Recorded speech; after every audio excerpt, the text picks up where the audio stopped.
what led to the creation of this initiative. If in the West or elsewhere, in small countries that have no resources, they have paved departmental roads, there is no reason that in Burkina Faso we cannot pave our roads, especially since we have all the resources on site. That is why we decided to create the initiative to move very quickly, to be able to build our roads, our highways as well, to connect our different cities, because in what we are currently experiencing, the soldiers, the fighters on the ground need roads more than ever. In the heart of West Africa, a landlocked nation of just 22 million people has just announced what might be the most fearless infrastructure project in African history. Burkina Faso, a country with a GDP of barely $19 billion, 0 cents, has unveiled plans for a $200 billion, 0 cents, road network that has left international financial institutions dumbfounded and economists scrambling to understand the implications. This is not just another infrastructure announcement. This is a nation that has been written off by many as one of the world's poorest countries, suddenly proposing to spend more than 10 times its entire annual economic output on roads. This single project would cost more than the GDP of countries like Greece, Israel, or New Zealand. The International Monetary Fund, World Bank, and other global financial institutions are still trying to understand how Burkina Faso plans to finance this massive undertaking. Some are calling it economic suicide, while others suggest it could be the boldest development strategy ever attempted by an African nation. But there is something that makes this story more interesting. Burkina Faso is not seeking traditional Western financing for this project. Instead, they are turning to alternative partnerships and innovative financing mechanisms that could reshape how infrastructure development happens across the global South. Before we continue, hit that like button to help us beat the YouTube algorithm. Where does Burkina Faso stand today? This is a nation that has faced extraordinary challenges over the past decade. Political instability, 2 military coups since 2022, and a devastating insurgency that has displaced over 2 million people and left the country struggling to maintain basic services. Burkina Faso ranks among the world's least developed countries, with over 40% of its population living below the poverty line. The average income is less than $800, 0 cents per year, and the country relies heavily on gold mining and cotton exports for foreign currency. Infrastructure has been seriously neglected, with less than 20% of roads paved and many regions completely cut off during the rainy season. This lack of connectivity affects everything from agricultural trade to access to healthcare and education. Improving infrastructure is a priority for Traore's government, which has launched several projects to address these gaps.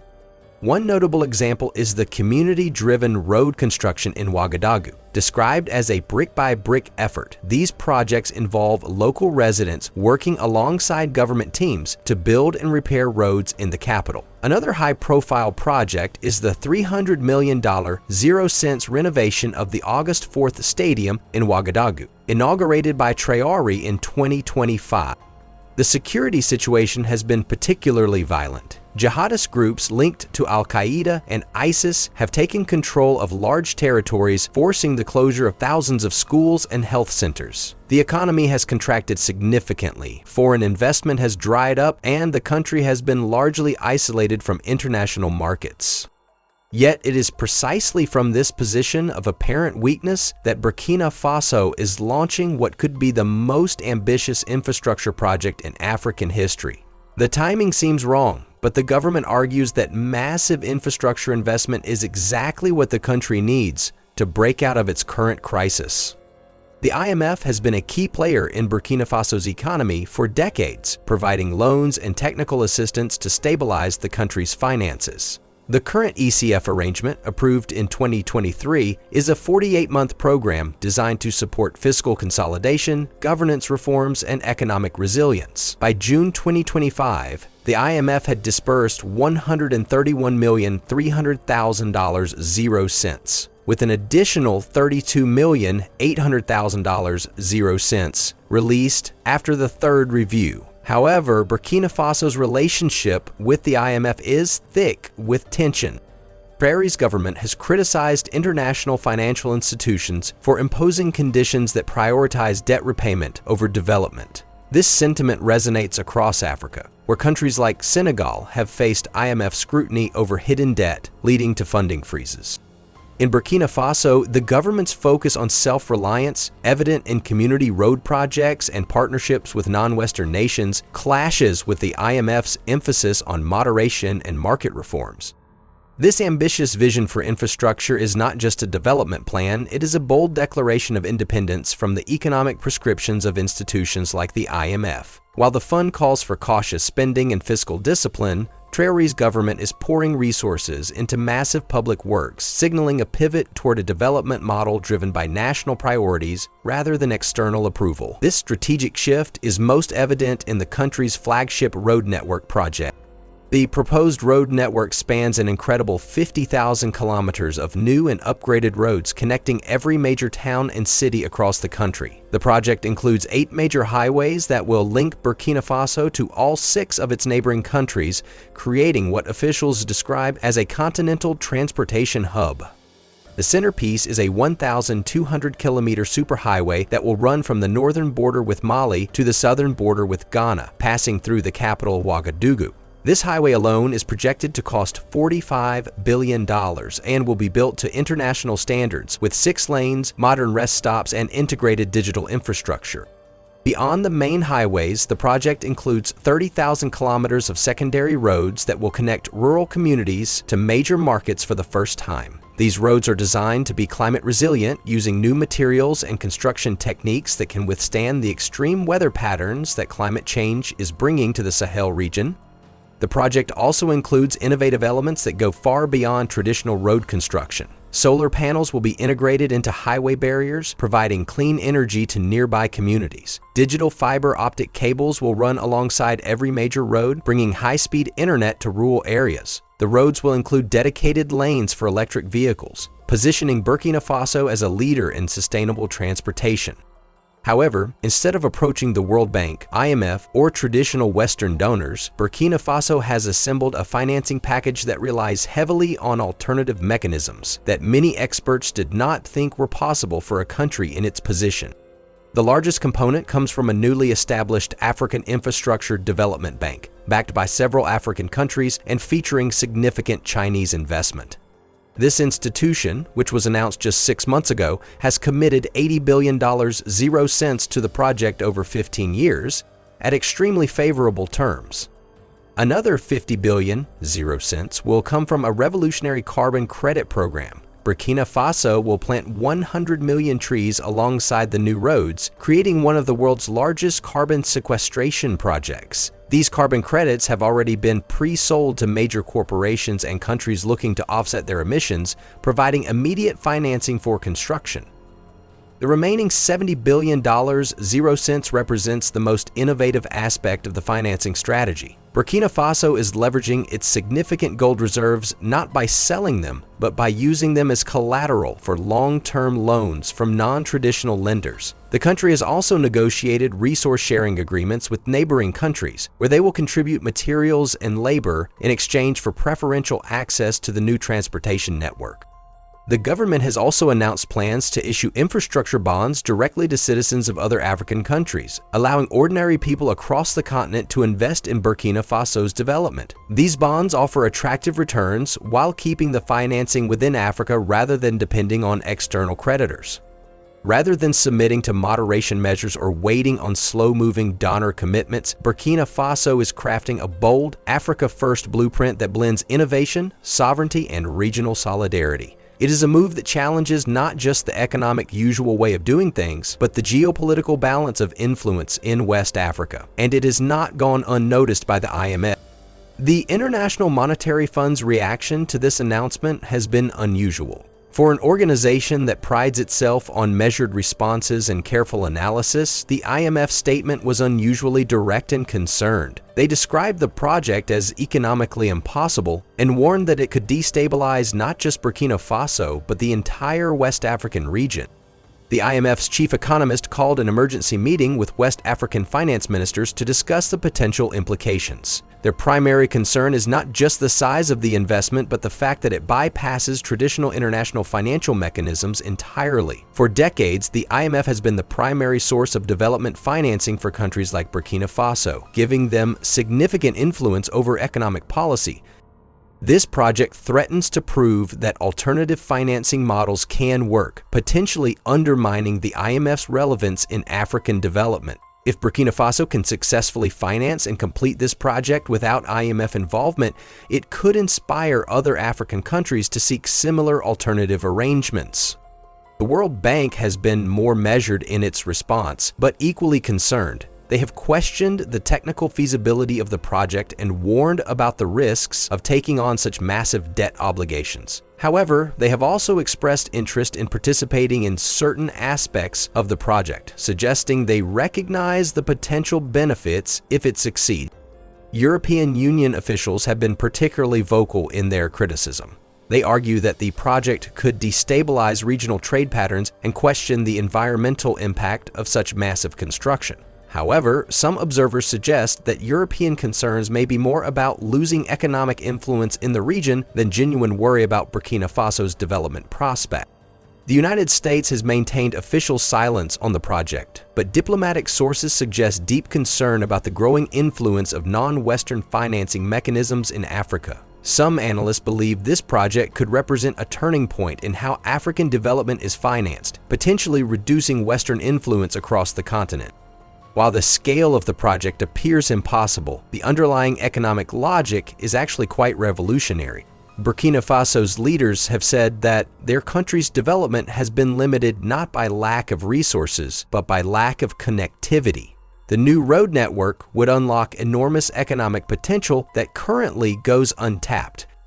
The country sits at the geographic center of West Africa, but its poor infrastructure has prevented it from capitalizing on this strategic position. The new roads would make Burkina Faso a crucial transit point for trade between coastal and inland African countries, generating significant revenue through transit fees and services. Agriculture, which employs 80% of the population, would be revolutionized by reliable transportation links. Farmers would be able to access larger markets, reducing food waste and increasing incomes. The government estimates that improved agricultural productivity alone could add $15 billion. 0 cents annually to the economy within a decade.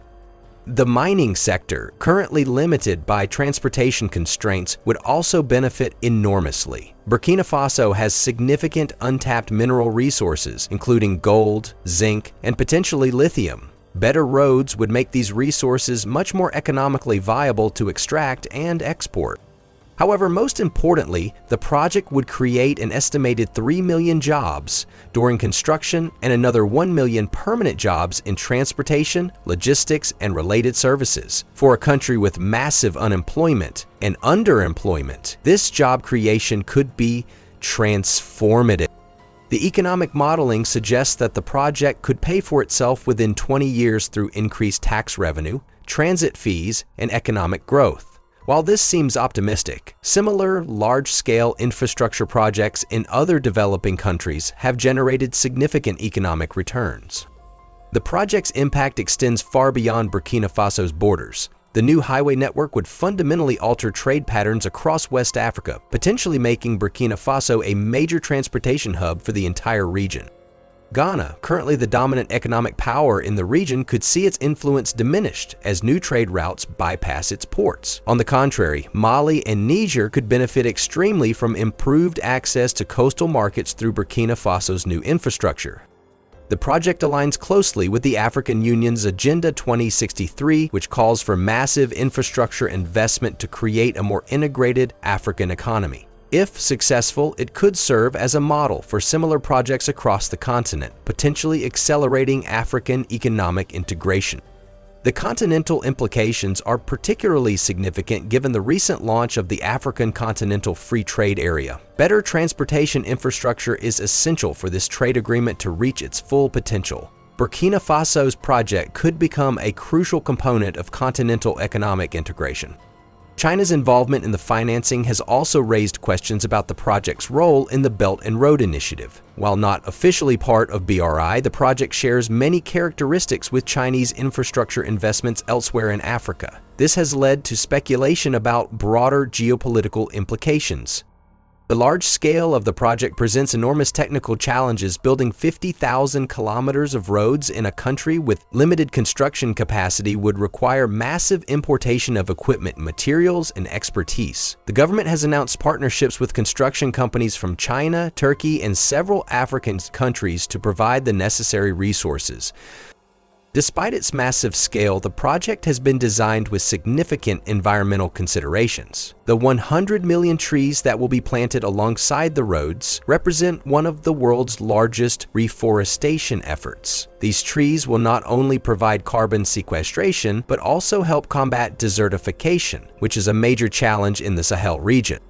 The integration of renewable energy throughout the highway system could make Burkina Faso a leader in sustainable transportation infrastructure. Solar panels and wind turbines will be integrated into highway design, potentially generating more clean energy than the construction process consumes. The project includes the construction of water collection and treatment facilities at regular intervals along the highways. This infrastructure will help address water scarcity in rural areas while supporting the new economic activities that the roads will enable. However, environmental critics argue that the massive construction project will inevitably have significant negative impacts. The clearing of land for roads could disrupt local ecosystems, while the increased economic activity could lead to higher overall emissions despite the renewable energy components.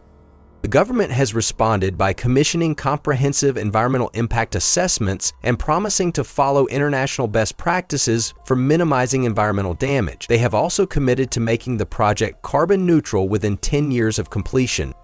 Large-scale infrastructure projects have a mixed history in Africa. Some, like the Aswan High Dam in Egypt, have been transformative successes that enabled significant economic development. Others, like various railroad projects during the colonial period, have been criticized for serving external interests more than local development needs. More recent examples include Ethiopia's massive infrastructure investments over the past 2 decades, which have contributed to significant economic growth but also created substantial debt burdens. China's Belt and Road Initiative has financed similar projects across Africa, with mixed results depending on local conditions and implementation quality. The scale of Burkina Faso's project is groundbreaking for a country of its size and economic status. However, the underlying logic is similar to successful infrastructure investments in other developing countries. South Korea's highway system, built during its period of rapid economic development, is mostly used as an example of how infrastructure investment can catalyze broader economic transformation. The financing model, relying heavily on alternative mechanisms rather than traditional international financial institutions, is unfamiliar. Some analysts compare it to the financing strategies used by Gulf countries during their oil boom periods, when they used natural resource wealth to fund massive infrastructure projects. The success or failure of this project could have huge implications for African development strategies. If Burkina Faso succeeds in implementing the project and achieving the projected economic benefits, it could inspire similar efforts across the continent and fundamentally alter how African countries approach development financing. The optimistic scenario envisions Burkina Faso becoming a major transportation hub for West Africa, with the new infrastructure enabling rapid economic growth and improved living standards. The country could become a model for other African nations seeking to break free from traditional development approaches. However, the risks are equally significant. If the project fails or creates unsustainable debt burdens, it could set back development efforts across the region and reinforce arguments for more conservative approaches to infrastructure investment. The financing model itself is being closely watched by other developing countries. If the alternative financing mechanisms work successfully, they could be replicated elsewhere, potentially reducing the influence of traditional international financial institutions in development financing. Regional integration could be significantly accelerated if the project succeeds. Better transportation links across West Africa could boost intra-regional trade and economic cooperation, contributing to the success of the African Continental Free Trade Area. Burkina Faso's $200 billion zero-cents road project represents one of the most courageous development initiatives in modern African history. Whether it succeeds or fails, it has already succeeded in challenging conventional wisdom about how development should be financed and implemented in the world's poorest country. The project's scale looks impossible for a country of Burkina Faso's size and economic status. Yet the innovative financing mechanisms and the underlying economic logic suggest that it might be more feasible than initial skeptics believed. The bypass of traditional international financial institutions represents a potentially significant shift in how African development is financed. The IMF's response reflects the broader implications of this project. If successful, it could demonstrate that alternative development models are viable, potentially inspiring other African countries to pursue similar approaches. This could fundamentally alter the relationship between African countries and international financial institutions. The technical challenges are enormous, but the potential benefits are equally significant. The project could transform not just Burkina Faso, but the entire West African region, creating new trade patterns and economic opportunities that could benefit millions of people. The environmental and social dimensions add additional complexity to an already challenging project. The commitment to sustainability and carbon neutrality is ambitious, but the scale of construction will inevitably have significant environmental impacts. The social benefits of job creation and improved connectivity must be balanced against risks of displacement and inequality. The project represents a form of economic nationalism that echoes across much of Africa. The idea that African countries can finance and implement their own development projects without depending on external institutions that have mostly failed to deliver meaningful progress is powerful and potentially transformative. The next few years will be crucial for determining whether this bold project can succeed. If it does, it could mark a turning point in African development. If it fails, it could reinforce arguments for more conservative approaches to infrastructure investment and development financing. Regardless of the outcome, Burkina Faso's $200 billion zero-cents road project has already succeeded in shocking the international development community and challenging fundamental assumptions about what is possible for African countries. In doing so, it has opened new possibilities for how development can be conceived and implemented across the global South. The world is watching Burkina Faso with a mixture of skepticism and hope. The stakes are enormous, not just for the 22 million people of Burkina Faso, but for the future of African development and the role of international financial institutions in shaping that future. The outcome of this project could influence development strategies across the continent for generations to come.